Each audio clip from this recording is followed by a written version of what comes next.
Hello everyone, welcome to a new video on the channel. Today we are wrapping up the month of September through my reading update. So this is the end of the month reading update. If you've missed the mid-month reading update, I'll link that below. It's always linked below along with all the other videos in this playlist.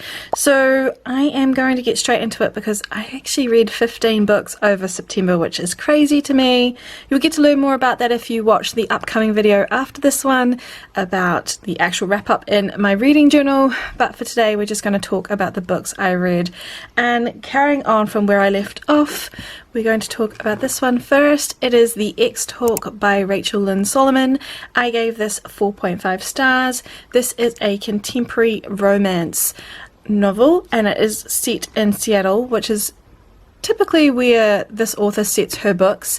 It follows two characters in the radio the radio station broadcasting industry, and one is Shay, and she is our main protagonist as well as the narrator for this novel. And Shay has been working since her college days in the same radio station. She hasn't really had much of a career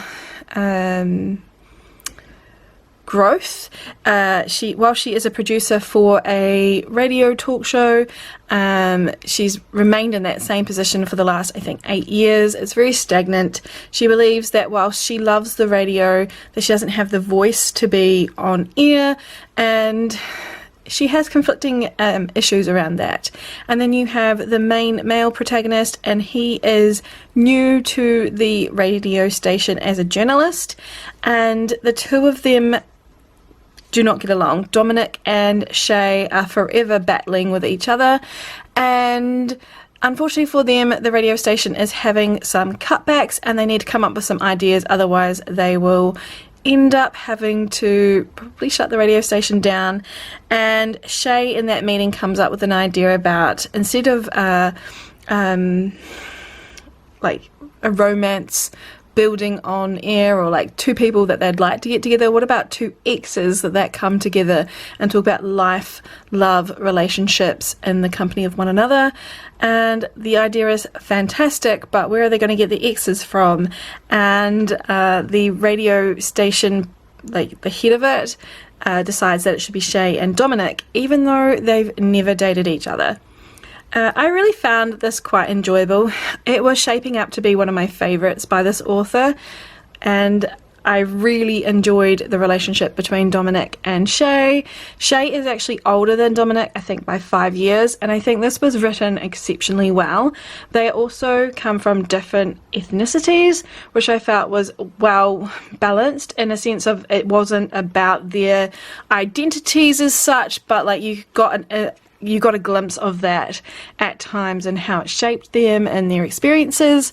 I thought that was fantastic, and I really felt like the romance was believable. It was actually quite steamy at points, which I was very, I wouldn't say surprised, but like it was welcomed. And yeah, I really enjoyed the whole process of this relationship until the very end, and that is why I gave it 4.5 stars. There is a plot device used at the pinnacle moment of their relationship. The last act sort of obstacle comes into play, and I felt like the author ended up sabotaging both characters with how they react to this, and it just took a while for me to get back into the swing of things. Otherwise, this is a really fantastic read. It had me laughing, it had me emotional. I really like this author. I've said that before on other update videos about books by her, and I will continue to read books by this author. Very much so an auto buy for me. I wish I could turn the camera to show you what is in my view right now. If you can hear rustling, my dog has taken the opportunity to start playing with her toy in the background. But as I was saying, 4.5 stars. It was a really good romance and I highly recommend it. The next book I finished was Foxglove by 𝓕𝓲𝓷𝓭, there's the name. This is book 2 in the 𝓬𝓲𝓭 series. This is a gothic fantasy with, yeah, I guess you could call it a fantasy romance. This is my favourite book of September. I gave it 5 stars. I've been waiting for this for the longest time, and it was completely worth the wait. So a little bit about this world is that 𝓤𝓻, who we meet in 𝓬𝓲𝓷, has the unique ability to see death, and this is Death and the Maiden inspired, and she has always had a struggle of being around people and them dying on her for whatever reason. Their lives are cut short around her, so she ends up in book 1 being shipped off to her remaining relatives, and in the process of being there is landed in a murder mystery, and that gets resolved in book 1, but at the end of it there is also another murder that happens, and that is where this book picks up. We have another murder mystery to solve. A lord or a duke, I think it's actually a duke, he is murdered at 𝓤𝓻's family's home, and unfortunately for 𝓤𝓻, her uncle is framed as the murderer, and 𝓤𝓻 along with her cousin 𝓤𝓲 have a short period of time to try and discover who is the real culprit.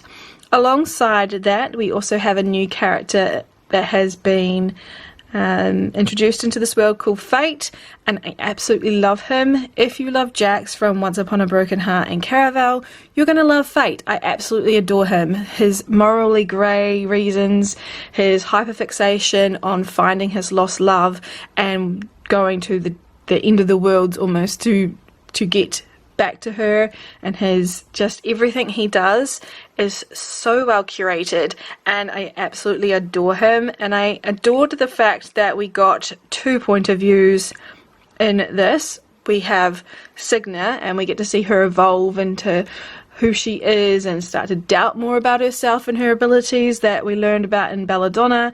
And then you have 𝓤𝓲, her cousin, and how she must solve the issue for her father, because he's the only well, she's got an uncle as well, but other than that, 𝓤𝓻 and her uncle and her father are her only relatives left, and she is very much so not going to lose any of them. So I really like the twists and turns of this. I'm trying really hard not to give too much away, but I highly recommend. I don't normally read gothic fantasy at all. I read 𝓬𝓲𝓷 last year and absolutely loved it, and I'm glad to say that Foxglove is just as good as the first. The next book I finished was Ride With Me.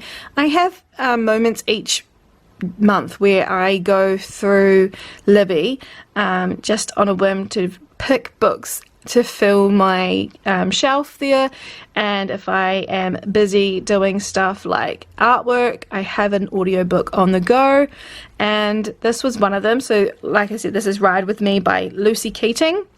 This is a YA contemporary romance, and it follows Charlie, who is very rigid in her way of thinking. Charlie works as a driver, I guess you could, like, as in an Uber driver, but their small community, she lives in a small township, they use an app there called, I think, 𝓤𝓲𝓭. So essentially she takes people places, and the money that she gains from that is to go towards essentially her freedom. She believes that when she turns 18 and she leaves high school, she's going to go on an epic road trip, and then she's going to never come back to this township. And she's just ready to escape everything. While she has good friends, she's actually quite shut off from the world, and one of the nights that she's taking home someone, I think it's actually during the day, to be fair, anyway, the person's drunk and he distracts her by going to vomit, and she accidentally hits the main male protagonist's car, and it needs to get repaired, and he needs a car to get around. And they come up with the deal that if she drives him around everywhere, he won't tell on her to the rideshare app, the people that run it, and she won't lose her rating. And so they now have this new friendship that forms, because they were never close at all. They knew of each other, I guess, but that was about it. And obviously Charlie goes from being quite rigid in her plans, and she learns a lot about herself. I really enjoyed this one, not so much for the cute romance, it was cute, but for the growth period and seeing Charlie become more vulnerable and allowing herself into different situations that she would normally shy away from, and finding the way to advocate for herself in more adult situations. I also feel like she went through a really big journey from like her understanding being quite narrow-minded at the beginning, and then allowing herself the room to grow as a person and also listen to others around her and their own experiences and accepting that. I think that was really well done. I like books like this because it takes me back to a time where, you know, that young age of teenagers where there's a lot of emotional complications, or at least we feel that way, and how these characters navigate that. I always liked that, especially since my own teenage upbringing was very rigid as well. So I like to see these similar characters get the growth period that I probably didn't get. So yeah, really enjoyed it. I did give it 4 stars. It was just an enjoyable time. It filled the gap. It was quite short. It's only 320 pages long, and yeah, I listened to it all in one session while I was working on some artwork. The next book I'm going to talk about is The Drowned Woods by Emily Lloyd-Jones. I read this with a friend. It was also the book of the month. So this is a book that's very heavily based on Welsh folklore, and it's really like enchanting stuff. I won't be able to pronounce a lot of things, unfortunately, because I'm very rubbish at Welsh pronunciation, so I'm not even going to attempt. But essentially this follows Mia and another character, but we'll start with her. She is the last water diviner of this kingdom. Unfortunately for her, the rest have all been killed off by the prince's spy master. I think he's the prince still. Let me quickly check on the back if it's prince or king. Oh no, sorry, the king's spy master. I thought it was the prince though. Either way, there's a prince, there's a king, and they are trying to essentially go to war with another kingdom, and Mia was used as a weapon of war. She was taken from her family at the age of 8 because when her gifts were discovered they wanted to covet her, and she was raised by the king's spy master this whole time, and she ends up finding out what they use her gifts for because she was finding the water in the enemy territories, and that without her knowing it they were actually poisoning that, and so she had a hand in killing off a lot of people that shouldn't have died, and so she goes on the run. And then this book follows the king's spy master coming and finding her and offering her a deal to break free from the royal control over the area and take away this kingdom. And to join them they have a band of misfits. There's a fey-touched man, which is the other main protagonist, Cain. I really liked him. There is a master thief. There is a enchantment expert, I guess is the best way to put him. He's very like knowledgeable on spells and enchantments and how to look out for those, and then also essentially what looks like a guy that's got a lot of, like, he's the brawn of the group. And this group of people all travel together to this enchanted well to try and take out the king through territory that's really hard to navigate, and only they are the type of people that can get through because a lot of people have died trying, and they are going to go for the treasures at the enchanted well, but there's obviously a whole twist to that and I won't share that in this.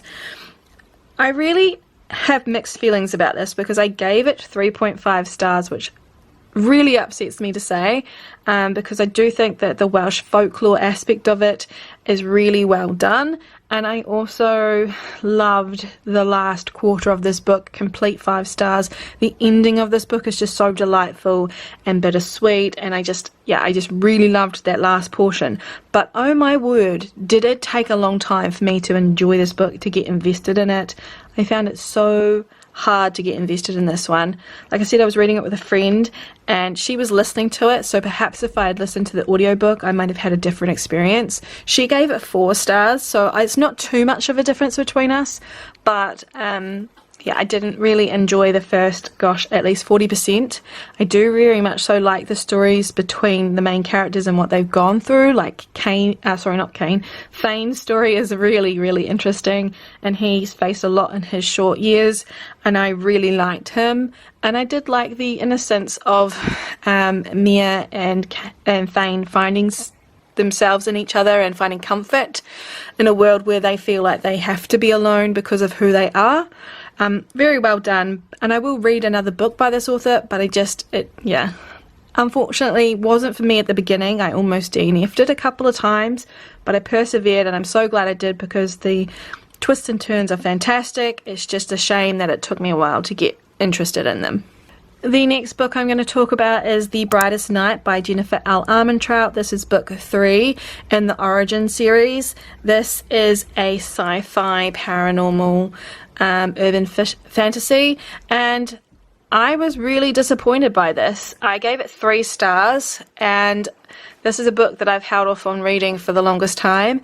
Books 1 and 2 in this series were fantastic, and I was holding off because the author hasn't finished the final book and has recently claimed that it's not something that she's able to write and has moved on to other projects. So I decided to just read what I had, because I had purchased the ebook, and complete what I had and move on. I also had a prompt for sci-fi, and it was roughly the only sci-fi book that I owned, so I read it to get it out of the way, and it feels a bit like that, like I was doing something more of a chore than actually enjoying myself.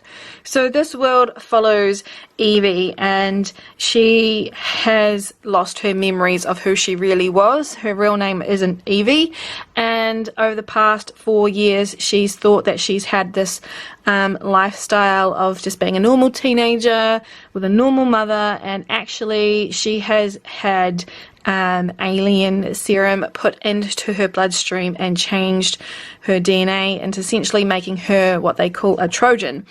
And she is now discovering that she's got these magical abilities that are quite scary for her and are quite dangerous for many others around her.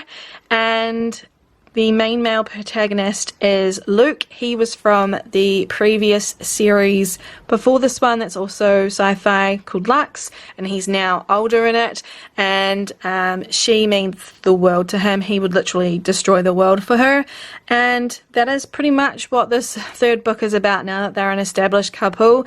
You have Luke ready to kill anyone and everyone if they try and come for her, because obviously she's a threat to many people.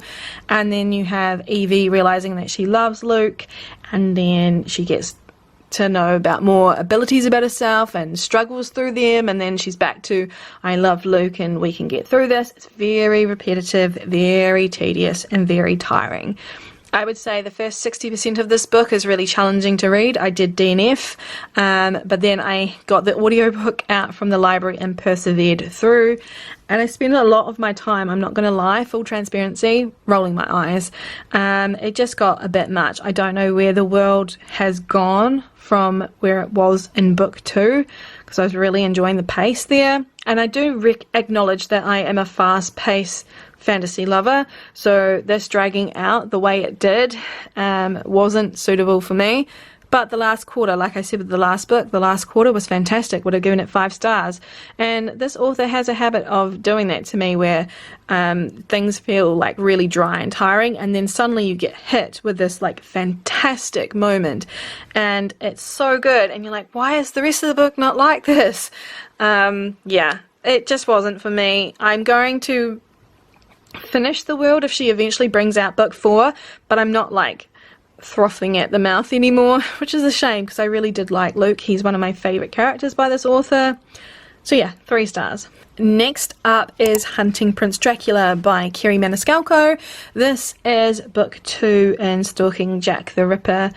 This is a historical paranormal-ish. Oh, actually, I wouldn't say it's paranormal at all. This is a historical fantasy, and it is told by Audrey Rose. She is the daughter of a well-bred family, and her uncle has a great fascination with human biological studies, like human studies of like the body, and he often does autopsies in his I think it's in his basement, and Audrey Rose has a great deal of interest in science as well, despite the time period and being a lady. She has been assisting her uncle, this is in book 1, and she has quite a great interest in learning more and sharing her knowledge about autopsies. She goes through quite a murder mystery in book 1, and this one now follows on after that, and she is travelling with the main male protagonist, Thomas Creswell, to Romania, where they are applying for 2 very sought after spots in the school there that is dedicated to learning all about human body studies. And whilst there, one of the students, I think there was 8 of them, unfortunately is murdered, or drops dead at least, and there is now a new murder mystery to solve. And I enjoyed this. I gave it 4 stars. I gave book 1 3.5 stars for anyone who wants to know that. And yeah, I really enjoyed this one. I did listen to it, even though I have a physical copy. Whenever I can read a book by audiobook right now, because I'm so busy, I will. And oh my word, is there one thing that I can praise this author for, and it is her male characters. Thomas Creswell is top tier fictional character boyfriend material. Like, honestly, I just absolutely love Thomas. His banter, his wit, everything about this man is just top tier, and for him I would have given it 5 stars. He is just fantastic. However, I do find that to balance that out, this author doesn't appeal to me when writing her female characters, and since the stories are always told from their point of view, I struggle to get invested in them. And I do find that Audrey Rose is a decent enough character, especially in this book. The character growth that she goes through is fantastic. She is dealing with what I would say is post-traumatic stress disorder in this, from what happened in book 1, and to see her overcome that is really interesting.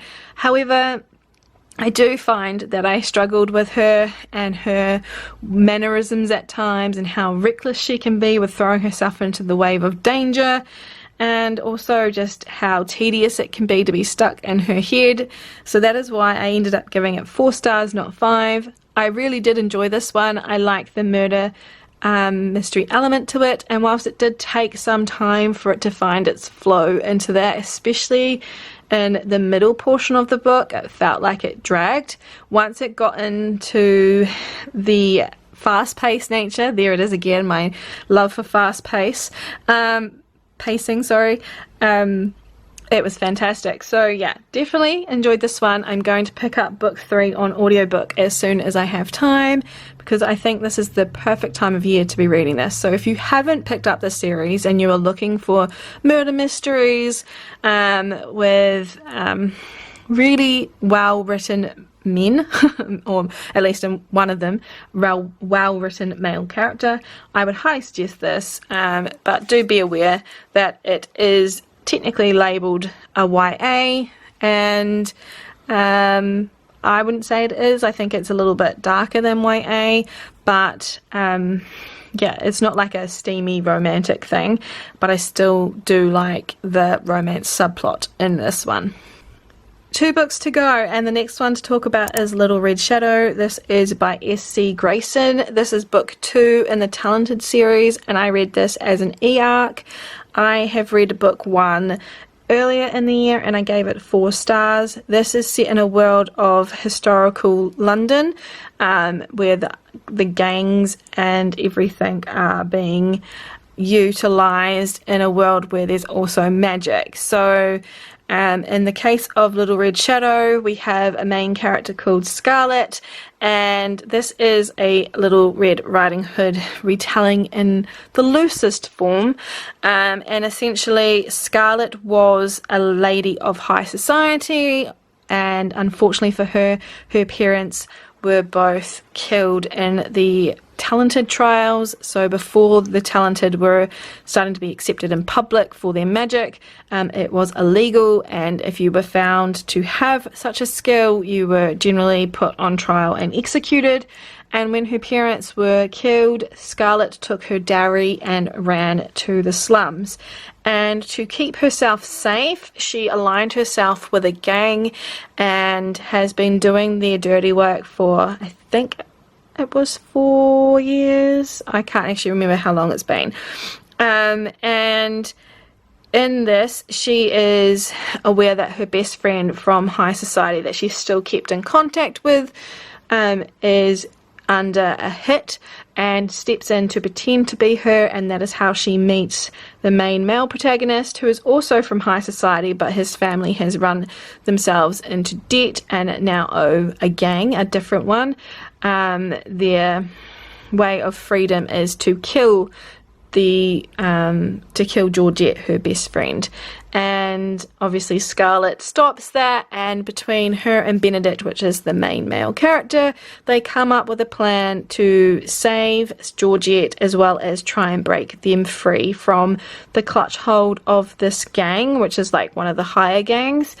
And I really struggle because I really like the vision of this world. I thought book one was so fantastically done. It was so good.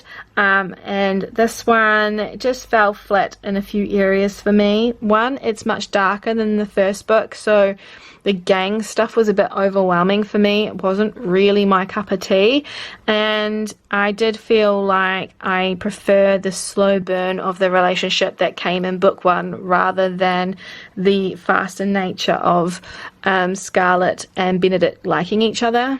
I did like that Benedict challenged Scarlet's way of thinking about herself, because she thinks she's worthless now that she's done criminal activity, and that she could never be a lady of high society again, and has really ruined her name. So she's willing to sacrifice herself so her best friend and Benedict don't end up in the same situation.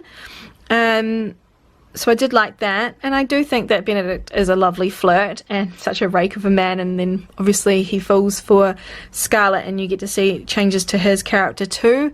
But overall, I just felt like this one wasn't as fully fleshed out as book one, and I felt like there was a bit of floundering at times, and yeah, a little bit too dark and more steamier than the first book, which isn't a problem for many people who like fantasy romance. I am not against steam, but it needs to be placed well, and I think this was tasteful. I just felt like it didn't need it. So yeah, 3.5 stars. Final book to talk about, and this is the one that almost was the top book of September. This is Silver in the Bone by 𝓤𝓲𝓷𝓭 𝓬𝓮. This is book one in the same named series, and this is an Arthurian retelling. I really, really liked this. This was actually book club read for the fantasy book club that I belong to, and we normally read it from the 3rd of each month, and I managed to read day ones, and then I got completely behind.